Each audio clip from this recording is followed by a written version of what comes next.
I am Cleopatra, the last pharaoh of Egypt.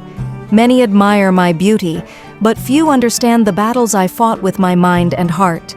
From a young age, I realized that ruling Egypt meant more than wearing a crown. It meant making impossible choices and taking risks that could decide the fate of my people.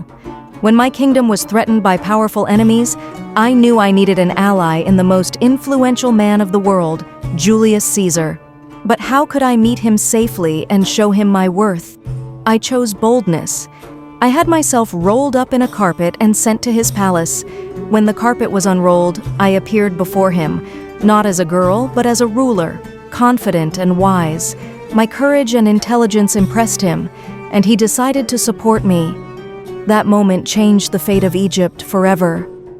After Caesar's death, Egypt faced new dangers, and I had to find another ally.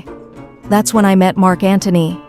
Again, I needed to show him the greatness of my country, the strength of my people, and my vision for our future.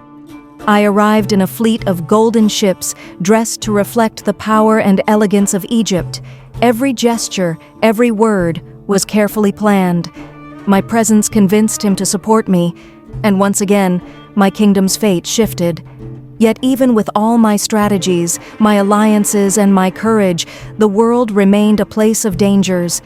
When my enemies closed in and Mark Antony had fallen, I faced a choice: surrender or take control of my destiny. I chose to face the end with dignity. They say I used the bite of a sacred asp to leave this world on my own terms. Even in my last moments, I held control of my fate.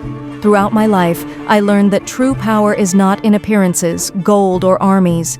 True power is in wisdom, strategy, and the courage to act when others hesitate.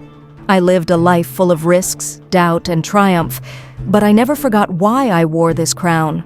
So remember this: your mind is your greatest weapon, and your courage can change not only your fate, but the world around you.